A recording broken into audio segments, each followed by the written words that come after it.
So, one of the big ways that it's different is that you can't see anything wrong. So, if we were to take somebody with rheumatoid arthritis and we were to do an x ray, you would see joint deformity, right? If we had somebody who had lupus, you'd be able to potentially even see organ damage, right? With Mm. fibromyalgia, visually speaking, and when we run labs, MRIs, x rays, everything looks completely normal. And for the people who are listening who maybe have fibromyalgia, let me finish explaining this before you jump on me. But it's really about how our brains are interpreting what's happening in our bodies. It is not a mental condition. There are very much real physical things going wrong with fibromyalgia, but it's really more a matter of our brains not processing pain properly. So we think that something hurts that really doesn't, or we Mm. think something hurts more than it should.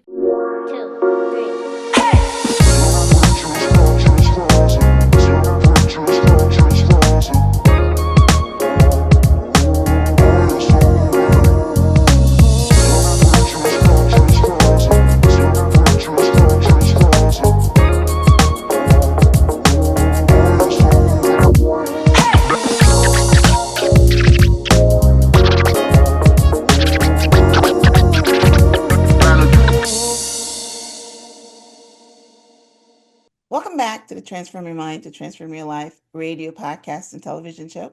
I'm your host, life coach Myrna Young, and sitting in the guest chair today is Tami Stacklehouse. Tami and I are going to be talking on the topic from illness to wellness, how to heal your body from fibromyalgia. Welcome, Tami. Thank you. I'm excited to talk with you today. Yes, I'm excited to get into how we can use our mind and brain to heal, which is, I figured, is where the conversation is going to go. So I love it. I love it. All right, so let me give you guys a brief introduction. Tami Stacklehouse is an award-winning author, founder of the International Fibromyalgia Coaching Institute, and executive producer of the fibromyalgia documentary Invisible. Tami teaches patients how to take back control of their lives and health using her signature Fibromyalgia Wellness Framework so they can break free from the prison their bodies have become and begin living lives they love. Once disabled by fibromyalgia, a chronic pain condition that affects 1 in 16 people, Tami created a chronic pain condition, sorry, Tami created Fibromyalgia Wellness Framework to manage her symptoms and ultimately achieve remission. Not wanting to keep the gift of help to herself, Tami has used her framework over the past 2 decades to coach hundreds of thousands of patients to regain control of their lives and health. Tami shares her expertise and joy through her fibromyalgia podcast and award-winning books. Her latest innovation, the Fibromyalgia Wellness Style Quiz, offers science-based advice to help patients manage their symptoms effectively, leveraging their natural strengths.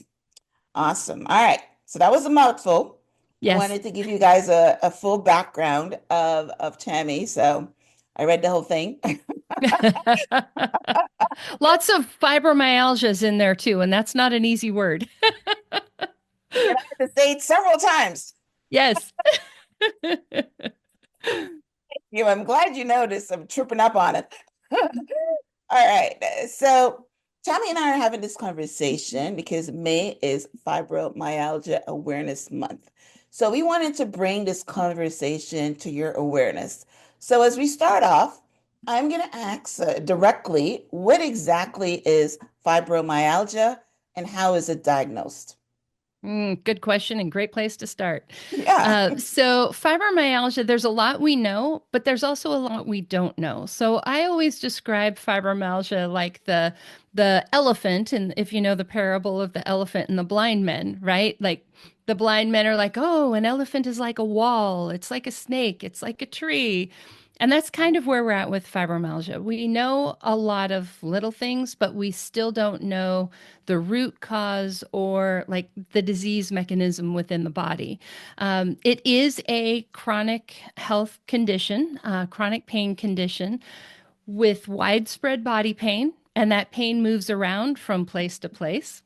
And we have fatigue, right? So, not just your normal level of tired, but like a whole new level of tired.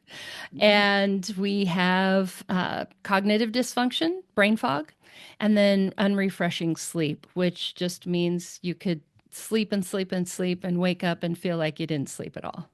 Mm. So those are the main symptoms. They do come with a lot of other things with it as well. Getting diagnosed is a problem. It's a struggle. Most patients will see five or more doctors and go easily 3 to 5 years or longer before they get a diagnosis. And part of the reason for that is we don't have a good diagnostic test that we can give people that we can point to and say, that's it, you have fibromyalgia. Because we look normal on all the labs. We look normal on the x-rays and the MRIs, right? So we really diagnose fibromyalgia by looking at the symptoms, how long you've had the symptoms, what those symptoms are, and diagnose from there. Well, I've known a couple of people, and really interestingly, they were both coaches that were able to, like you, that were able to manage their symptoms through, you know, uh, brain power and mind and those type of things that we're going to talk about. But I was under the impression that it's a pain that's, I know you mentioned it's all over the body, but is it predominantly in your face? Is it like your face hurt?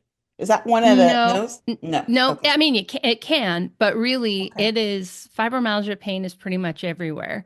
In fact, Mm, that's one of the used to be a real big part of the diagnostic criteria. Now it's just sort of like one of the things that we look at where you have to have pain all over. So you can't just have a bad shoulder. You can't just have a bad mm, back, right?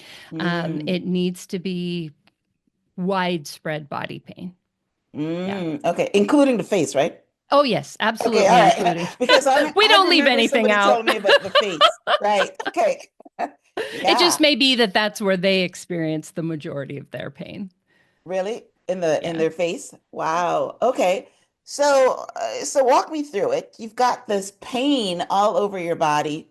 It's not arthritic. It is so it's like a burning pain. If somebody's right now listening, and because people get pain for all kinds of reasons, pain Yep. is your body's way of telling you that something's wrong. For instance, I've got a pain in my foot right now.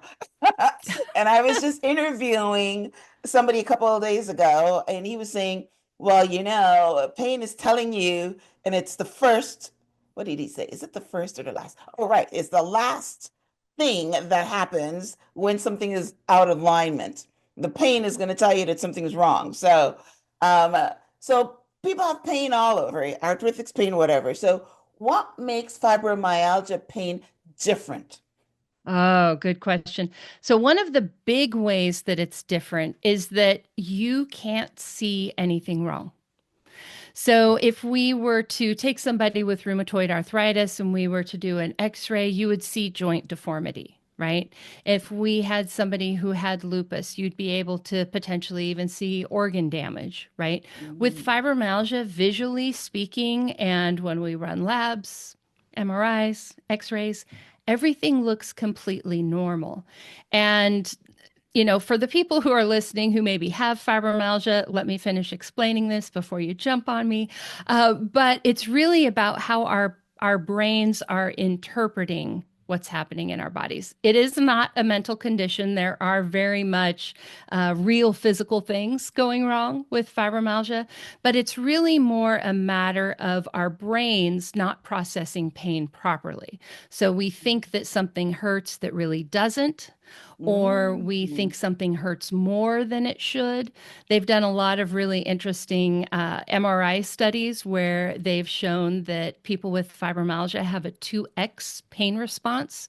So somebody without fibromyalgia would say, oh, my pain is about a 2. Somebody with fibromyalgia would say, oh, my pain's at a 4. Right. The other Mm. part is that in those same studies, they could see that 10 extra areas of the brain light up when we experience pain. And that's not just fibro pain, that's like stub your toe pain, but more of our brain lights up, more of our brain works to process that pain. And so it's very much a pain processing problem. Mm. Okay. Now I'm understanding it. I'm understanding it. I'm already jumped way ahead of our conversation because once you now I'm understanding how people can heal themselves from it because yes, you just yeah. All right. So that's amazing. All right. So, so you've got this pain. It's all over. You go to the doctor. It takes them a long time to figure out what's wrong with you. Maybe when they run labs, and maybe you're not you didn't mention blood, but maybe nothing shows up on the blood, and Yep. maybe they're thinking you're a hypochondriac, that you're just imagining things. But after the pain doesn't go away for maybe what, years? Then they might decide, well, let's look at fibromyalgia. Is that the process? Sort of, yes, although it doesn't have to be years. Like Okay. the when we're doing the diagnosis, we're actually looking at months. Okay. And an interesting statistic for people listening, if you experience an acute injury, so car accident, break your foot, whatever it is, if you are still experiencing pain 6 months later, there is a big, big, big chance that you are going to have that pain for a lot longer. Mhm. So the point there is take care of it right away because that is part of how this pain processing problem gets started. Almost everybody with Mhm. fibromyalgia has some sort of a Yeah, trauma yeah. trigger. So Right. that could be a car accident, but it also could be, in my case, an extremely stressful job.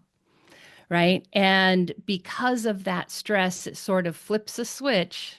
Okay. And now we're processing things Differently. incorrectly. Okay. Yeah. I got you. Yeah. All right. Well, this is a good point for me to bring in your personal experience. So, you mentioned that your fibromyalgia is in remission. Can you share your journey of what steps you took to achieve that?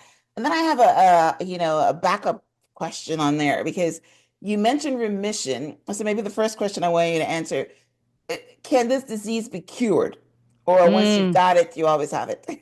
Yeah, so that is such an interesting thing to think about, right? The difference between cured or healed and remission. So, cured to me means you can go back to life like you never even had it, like it's just 100% totally gone.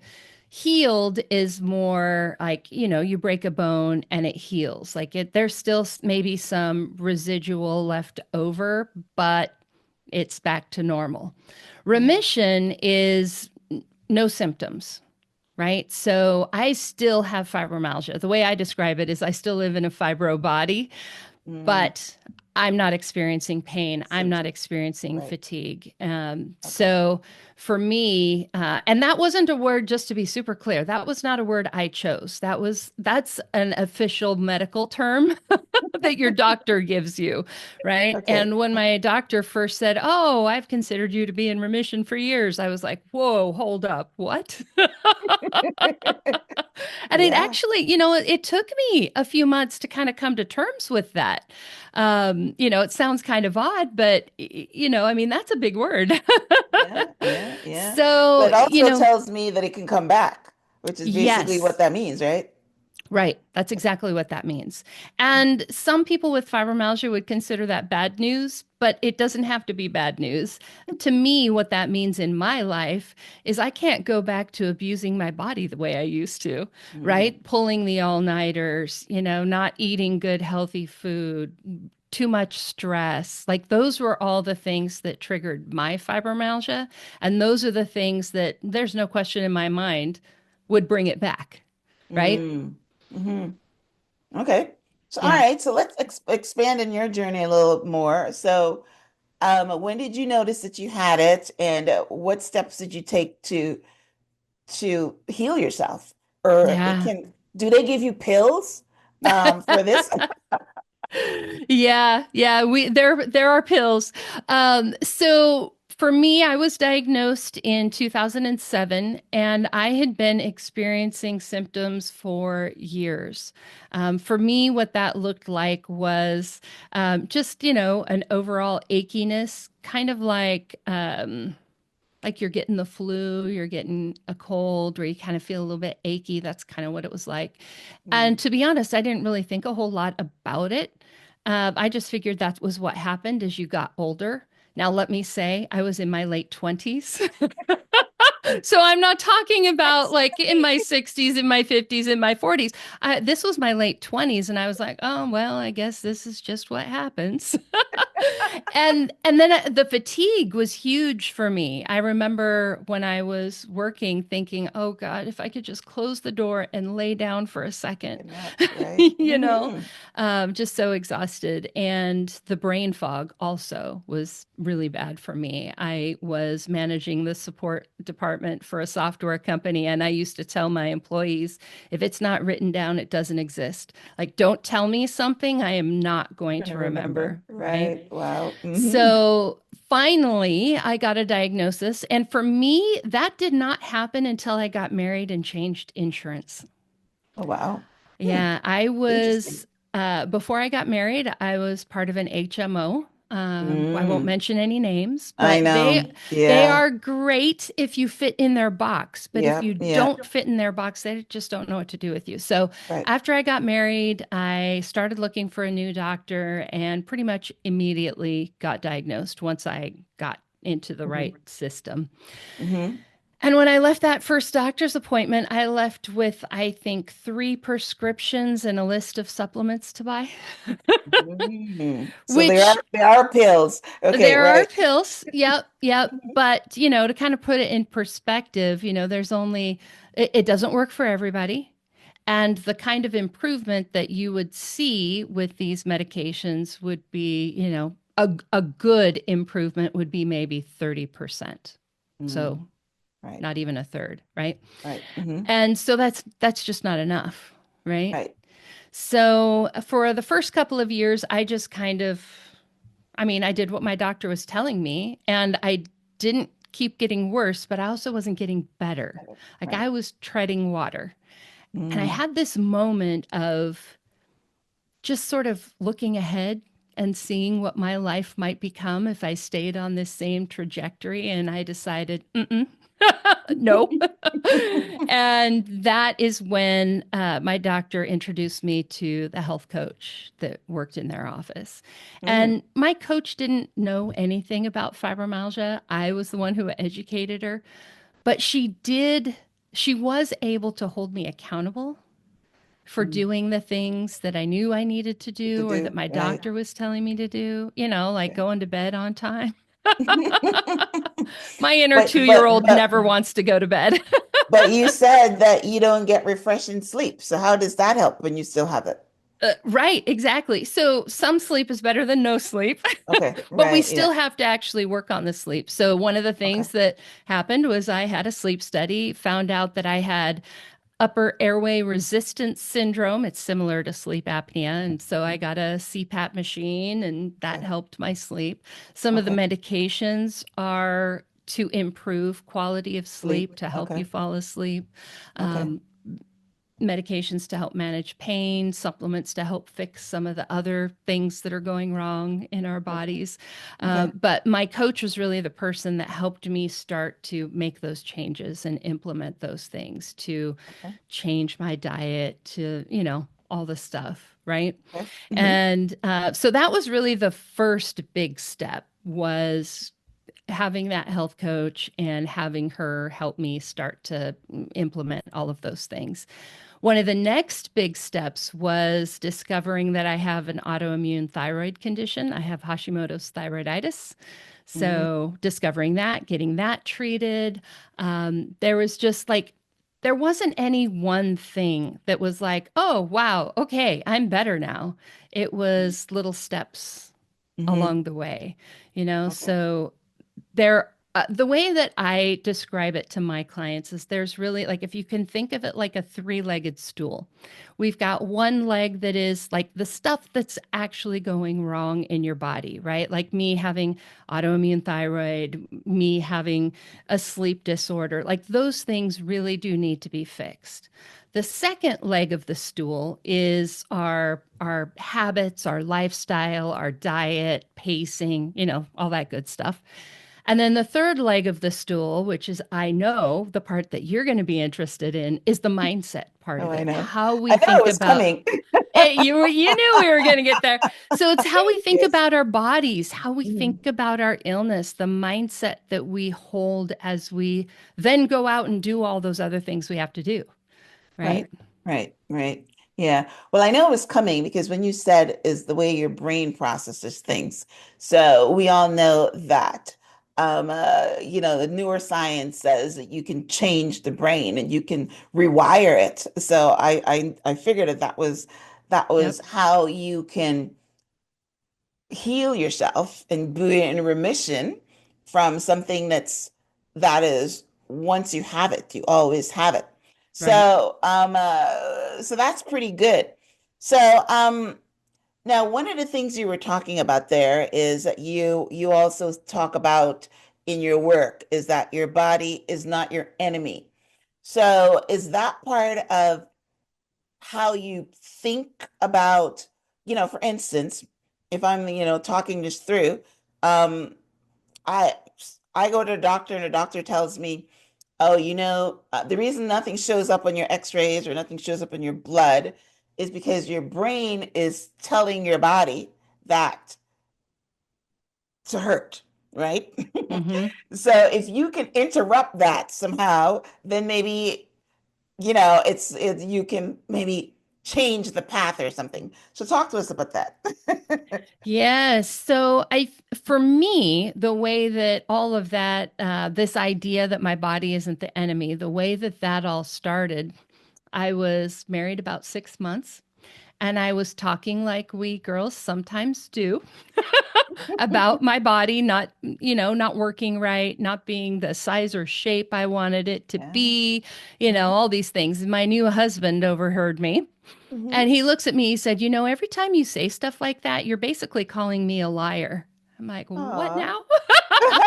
This has nothing to do with you. What are you talking about? And he's like, I chose you. I think you're beautiful. And every time you say Beautiful. things like that, you're basically calling me a liar. And I was like, okay, let me take a minute. Let me Yes. process that. Light bulb. Light bulb. Yeah. And Yes. so from Mhm. there, just realizing, okay, hey, wait a minute. My body was made to heal itself. That's how it was designed, right? And my body wants the same thing. She wants the same thing I want, which is to feel better, right? And so just realizing that it wasn't me against my body. It was me and my body maybe against fibromyalgia, although now I don't even think fibromyalgia is the enemy. Mhm. But if you got to start somewhere, start there. Start there, right? Right. Um, but just realizing, we're working towards the same goal. And I had not been treating my body well. I had been treating my body like the printer that acts up and never does what you want, right? I had this attitude like the real me was stuck inside a body that was broken and didn't work right. And that if I could only get a new body, everything would be fixed, Mm. right? But you can't. Not today, anyway. Maybe someday. Yeah, Oh, yeah, yeah. yeah. Hmm. You know, Okay. so starting to make that shift and starting to think differently about it then enabled me to do a lot of the other things that I needed to do, right? Hmm. Okay. Right. I like that. I like that. So, how can you change the way we approach healing? Yes. So, one of my very favorite things to talk about is that shift between focusing on your illness and focusing on your healing or your wellness. And that can be really hard when you have a chronic health condition, Mm. right? And I'll just give an example of what that potentially could look like. So let's say you're invited out to a party on Friday night. And you get to Friday afternoon and you're thinking, oh my goodness, it's been a long week. I don't have the energy to do this. I'm already in pain. I'm exhausted. I can't go. Stupid fibromyalgia is keeping me from living the life I want. Right? That's the focusing on your illness. I can't because of fibromyalgia. And your whole world is revolving around what you can and can't do, Yeah. right? The shift then is to come at it from, I'm going to do this so that I can feel better tomorrow. So, same situation, right? You got a party Friday night, you're feeling terrible Friday afternoon. The thought difference is, I'm going to choose not to go so that I can feel better on Saturday. It looks exactly the same. You're not going to the party Friday night, right? But one of them is almost more of a, I hate to say it, but almost more of a victim mindset where this is happening to me. I can't do anything about it. Fibromyalgia is keeping me from living my life. And the other side of it being, I'm choosing not to do this so that I can get better. And that is such a more empowered place to be. Even if it looks exactly the same from the outside, what's happening in your head is so different. I like it. That shocked me. I had to think, what are you saying? Yeah, Because yeah. I thought that you were going to say something like, I am going to make myself go because I'm not going to have this fibromyalgia keep me a prisoner in this body. I'm going to go do it. And then, like they say sometimes you don't feel like running, And then but if when you you run, do, you feel yeah. better. So I thought that was the way you were going. So unpack No. that a little bit for me and our listening audience is Yes. you're not going to the party, but you think you're not going to go. Why? Because you're going to get rest. Why are you going to feel better for not going? Yeah. So one of the problems with fibromyalgia is that it is this pain processing problem, but we do have other things that are going wrong in us as well. So for one thing, we've got mitochondrial dysfunction, and so our fatigue and our energy problems come from that. And the way that I teach my clients is you've got an energy budget for the day, just like you have a money budget for the month, right? You get a certain amount and you can spend that however you want to spend it. But when you run out, you're out. And if you borrow from tomorrow, it costs you more, Mm-hmm. right? So if I'm out by Right. Friday afternoon, going and doing it anyway is going to cost me more, Yes. right? Exactly. The other thing is that sometimes it is worth it, right? Flare worthy is the term that we use. It is worth going into a flare. If that's like grandma's 95th birthday party, we're going anyway, right? And Mm-hmm. it's really the way I think about fibromyalgia and getting better is that it's really about making choices, right? And this is true for everybody on the planet. You can't do everything, right? You have to make choices. And I actually think that's a gift that fibromyalgia has given me is making me aware of how my choices count, right? Mm-hmm. And so if I choose to go to the party, that's grandma's 95th birthday, I'm going. She's not going to have a bunch more, Right, like right, it's right, right, important. right. If it's just, a bunch of girlfriends getting together, you know what? I can see them again. And Okay. thinking about how can I give my body what she needs in order for her to do what she was made to do and heal, right? And if I Right. am always pushing through, if I am always using every last drop of energy, we can't do that, right? Because it takes energy to heal. And so if you're using all of it just to get through the day, you've got nothing left, right? Mhm. Yeah. Okay. So I'm pretty sure you learned that the hard way over time. Yes. Yes, that was the voice of experience talking right Yes, there. that's right. You learned that the hard way over time. Yes, I like it. Yeah. So that's actually very critical, though. I'm glad that we unpack that because it's a change of focus. It's a change of your internal dialogue.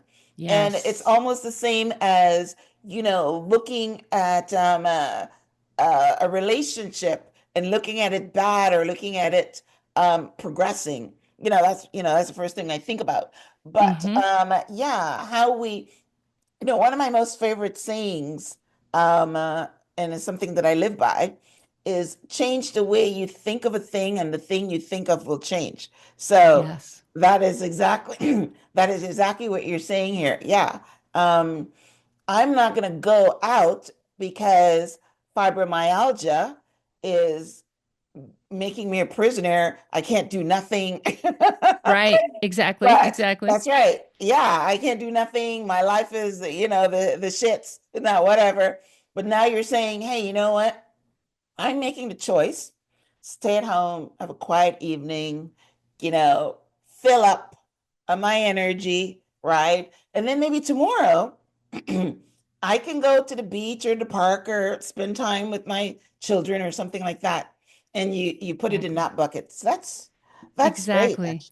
That's Yeah, great. yeah, exactly that. I really feel like one of the things that happens with fibromyalgia is that it can feel like a long taking away of things, right? We lose our ability to function, our ability to think. Yeah, Sometimes we lose jobs, we lose relationships. Like it's just, yeah. the foods that we eat, and it's like one more thing gets taken away. One of my favorite questions a client ever asked me was, if I work with you, do I have to give up coffee and chocolate? Wow. And I was like, that really says a lot, right? Because it was sort of like, these are the last two things I have that bring me joy. Do I have to give them up? And so we Well, did really she? have to. Is there like a trigger with those foods, which is why It she's can, asking? it could be, but my Wow. response to her was, only if you want to, right? There's so many other things that we can work on before we have to worry about that. Wow. And we also can start adding other things that bring you joy back into your Yeah. life. It might not look exactly the same. I love to use the example of gardening, right? Maybe you were someone who did a lot of gardening out in the garden, and now maybe you just have a container garden, right? Where it's elevated and it's smaller. Hmm. Or Hmm. maybe what you loved was being able to have fresh vegetables, and so you go get them from the farmers market. Or maybe it was about the sunshine and the fresh air, and so you just go to the park and sit on a bench. So we really dig in and see what exactly was that brought you joy, and how do we bring that element back in? Because life has got to be worth living, right? There's a reason I'm not going to bed on time unless there's like a reason. Right? There Yeah. has to be some joy there. There has to be Yeah. like, the Yeah. reason we do all of these things is so we can go out and live the life that we want to live, you Wow. know? Right. So you said a minute ago that even with all the medication and the diet and things like that, then it only helps it like 30%. So does that mean that 100% of the time people with fibromyalgia are in pain unless it's in remission? Yes, and No? I think Okay. I think the important lesson there is that any one thing is only going to get you a little ways there. But Mm. you can stack those. Okay. Right. So if I've got one thing that helps 30% and one thing that helps 10% and a few things that help Ah, 2%, right? okay. We can stack them and eventually you can get to 100. But it is Okay. never going to be one or two things. It's Okay. going to be a lot of things all working together. And then, of course, time, right? Because your body needs to heal. It's not just a matter of flipping a switch, right? We have Hmm. to heal all the things that are going wrong. So there is an element of time there as well. But, for me, I only worked with that coach for like the first 6 months, and my life was dramatically different. Changed. Right. Yeah. So, Well, yeah. they say, there's a quote that's going to come to my head right now. Jim Rohn says that success is a few simple disciplines practiced every day. And what a coach helps you to do, the first thing you talked about is accountability. And, some people can have accountability for themselves. Like um, I am very, very accountable. So I don't need someone to give me accountability. But there's a lot a lot of people that needs the accountability factor.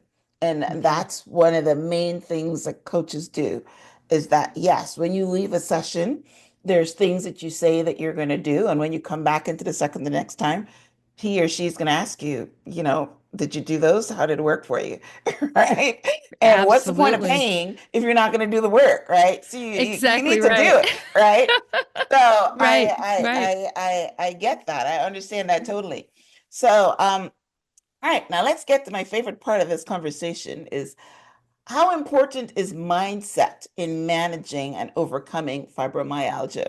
And what shifts in thinking do you recommend to your patients? I know we just talked about how we frame you're not going out to the party, but what kind of shifts can you think about to switch your brain from processing this pain at a double X times other than regular? Right, right. So, in terms of how important it is, it's hard to answer that question because, on one hand, it's 100% important Mhm. because you'll never get all the way there if you don't change how you think. Okay. But also, you will also never get there if you don't change some of the things that are going wrong physiologically. So Hmm. maybe we'll do a 50-50 because both are equally important. We Important. have to have both. Okay. All right. In terms of like ways and what to shift in your thinking, obviously we talked about the two biggies, which is your body isn't the enemy and making that shift from focusing on your illness to focusing on your healing. But some of the other things are what we think self-care is, right? For a lot of people, especially ones that are internally motivated like you, um, sometimes that self care list becomes just another to do list, just another checklist, right? And our self care becomes not very caring. And so, really making that shift to what makes me feel better, what makes me feel worse. I think the biggest thing that helped me get to where I am today is a very practical sort of mindfulness, which is, John Kabat-Zinn talks about it being paying attention in the present moment, non-judgmentally, all of these things. And that's what we need to do because our bodies are giving us signals. Like you said at the beginning, pain is actually one of the last Last ones, things. Yeah. right? Yeah. You'll feel a Yeah. little Hmm. uncomfortable. You might see some redness, some stiffness, like, all of these things. And then we get to To the pain. pain. And Right. so Yeah. if we can start noticing things sooner, that's the mindfulness part of things, is that paying attention, then we can start to learn what helps us feel better, what makes us feel worse. Do more of the things that help you feel better, do less of the That's the things that things make you feel make it worse. feel worse. Right. So, Right. Hmm. those kinds of shifts are really important. I think a lot of times we have to let go of the shoulds, right? The things that we think we should do because we're women, culturally, all of this, there's all these expectations. And a lot of times we have to let go of those, right? Maybe being a mom doesn't look the same way as your mom looked, Right. right? Right. Let go of the Martha Stewart perfect house, right? So Yeah. all of those Yeah. kinds of Yeah. shifts, feeling guilty for putting yourself first, Hmm. right? All the extra drama that we add on to saying no, Right. right? Those are all the things that we've got to change our thinking about in order for everything else to work.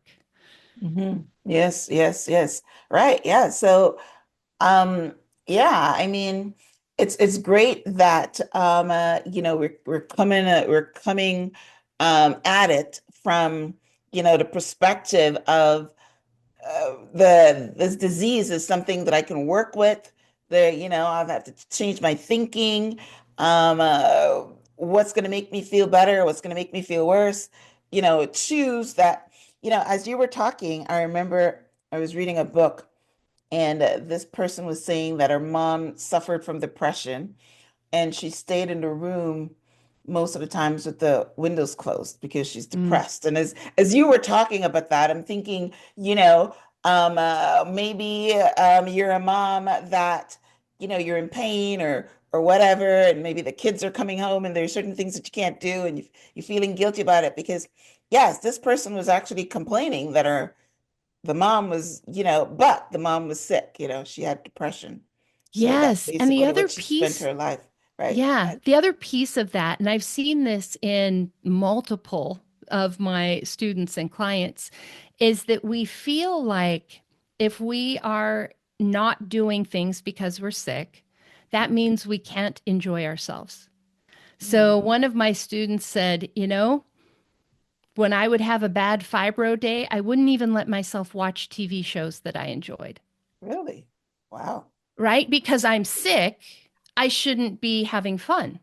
Oh, I would never think that.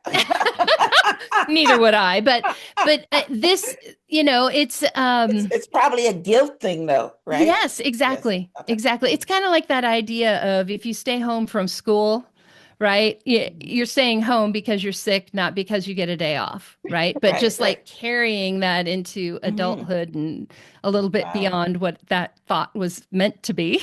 Yeah, yeah. But that's actually a very good one though, because you're right. If you're a mom with fibromyalgia, yes, there's certain days, like you call it a bad fiber day, where you're not going to be able to show up for your husband and your kids, right? And you're going to feel guilty and you're going to think, maybe they're thinking that I'm a bad mom and I don't love them. And you've got all those thoughts going through your head.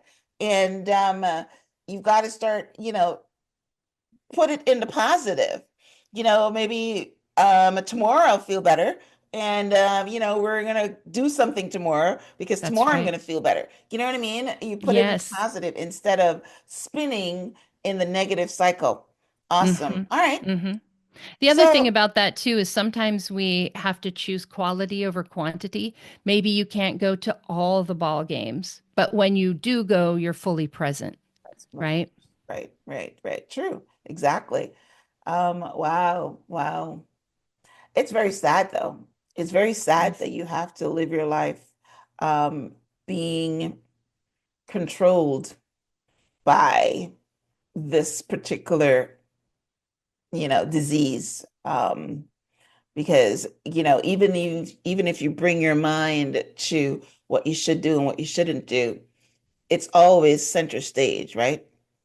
Yes. Right. And that's the big thing that I help my clients shift is getting them. I mean, it's the name of my book, right? Take Back Your Life. It's giving Okay. you the power again. Like, can you control your illness?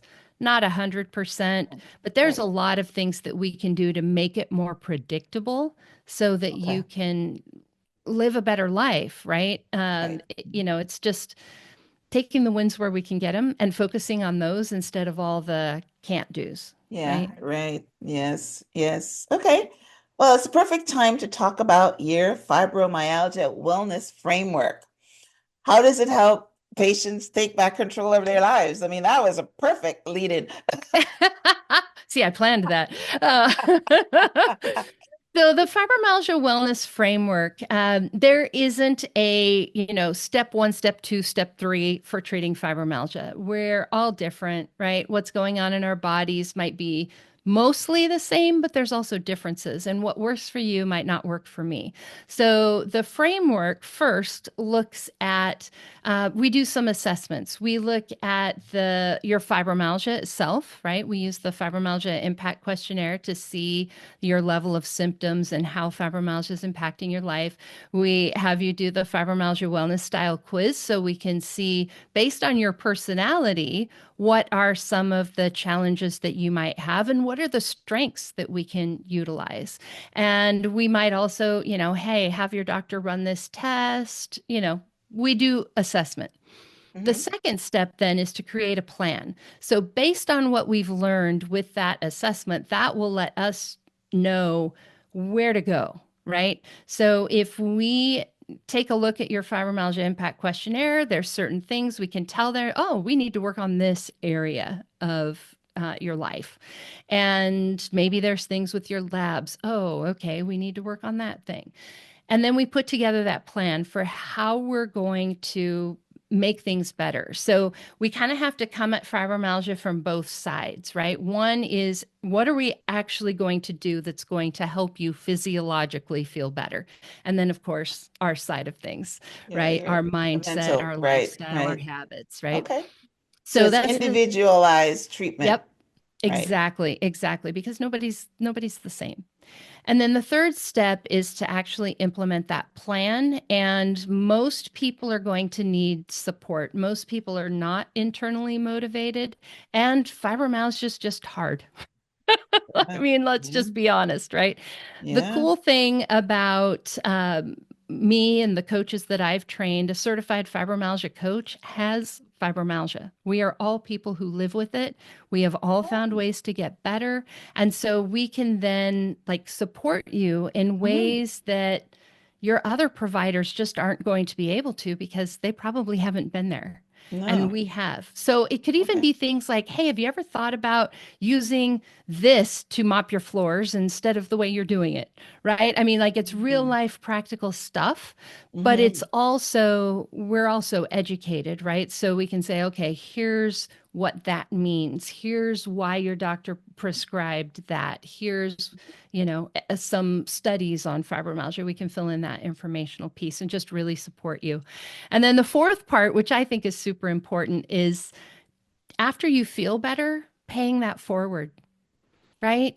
I mean, once we have gone through something like fibromyalgia, even if it's just offering understanding and maybe one tip to some random person you meet on the street, or leading a support group, or becoming a coach yourself, whatever that looks like. When we have gone through something like this and then we've been given the gift of feeling better, I think we have a little bit of a responsibility to pay that forward to Yeah. others. It actually makes you feel like your life has purpose. Exactly. It's a great thing to help others. It's a great thing to serve others. Um, yeah, and I mean that is, the direction this world is going to now, where some people take advantage of it. I saw this I saw this really funny video on Instagram the other day. The guy says, "I've gone to the gym for a week. I've lost 2 pounds, and this is how I did it." But sometimes, like, that's where we got to start some days, right? I Really think funny. everybody can help somebody, right? I Right. look at it like we're all on a dark staircase, right? I Yeah. may be at the top, but I can still reach back and help guide you up the stairs. And even if you're on step 3, if you've only been to the gym a week, you can still hold your hand back and encourage somebody. Might not be the Exactly. expert we want to go to for like expert advice, but yeah. So funny. And he was actually giving some good tips. He had a bag of chips and he says, "You eat one chip, you put one grape." It was really That's awesome. hilarious. But I said that to say that the I think Tony Robbins calls it the knowledge industry, where people are sharing what they have done to be successful, and they're sharing it. They're writing books, they're doing courses, they're on podcasts like we are here now, and Mhm. we're sharing it so that we could actually help someone. And that's really the way or direction where this knowledge industry is going. So that's amazing. So yeah, and once you can help someone, it makes you feel better as well. Oh, yeah. It's a totally it lights up a different part of your brain, and so that's great. So I'm glad that you're bringing it in. So our conversation has been beautiful. It wasn't focused on the pain. It was focused on mental health and how you address a lifestyle. So this was actually pretty good information. So, all Hmm. right. So tell our listeners how they can get in touch with you for your fibromyalgia, your website. I think you're offering your book for free or parts of it for free. Yes. So tell Yes. our listeners Yes. now how they can contact you. Absolutely. So the best way is actually through my podcast. If you want to go to fibromyalgiapodcast.com or just look wherever you listen to podcasts, you will find us. We are out there. And so if you go to the website, though, there is a resources link in the main menu, and there's all sorts of mostly free resources out there. You can download copies of my books. You can take that fibromyalgia wellness style quiz. There's all kinds of things out there. So that's really the best way. And, if you want to work with a coach or maybe even become a coach yourself, there's the options out there for that as well. On your website? Yep. Yep. Okay. Okay. Fibromyalgiapodcast.com. Okay. Awesome. All right.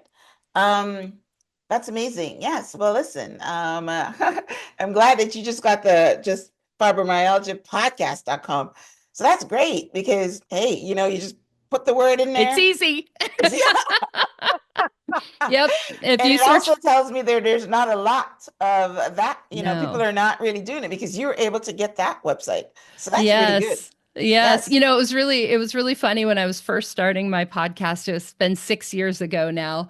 But when I was going through all the things, what am I going to call it? What am I going to call it? And I was like, what about just fibromyalgia podcast? I mean, surely that's been taken. No, no. So do I really want to like own that? Yes. Yes, I will. Yes, yes, yes. So that's amazing. That's the first thing I thought of, that in order for you to get that means that there's not a lot of people doing it out there. So No, no. you are serving an underserved population. So that's amazing. All right. Well, it's always good to give people hope because, yes, you're talking about pain, you're talking about brain fog, you're talking about no energy. All those things make you feel really crappy. So it's really good to help people to live better and feel better. And, the little steps that you talked about where, maybe you might not be able to do the full out things, but you can do a version of it. You know what I mean? Yeah. Like one of my most favorite activities is go walking in the park. But my daughter had a blood clot the other day and she couldn't walk. And what do we do? I put her on a bike and I pedaled. So there's all kinds of ways that you Absolutely. That's exactly what we're talking about. Find ways to bring that, whatever yes, it is that brings you joy. It might look a little bit different, right? yes, Like maybe you don't cook the whole Thanksgiving dinner or whatever, right? But you can still get the bits that are yes, important to you. yes. So that's important to bring that awareness to, yeah. I mean, don't sit around and think that, hey, my life is You can't over. watch the good TV shows because you're sick. I'm giving you permission right now. It's important that you do. Yeah, it's very important. Quality of life is very important to Yep, me, and quality of life should be very important to everyone that's listening. that's And right. you find it however you can. So that's Mhm. amazing.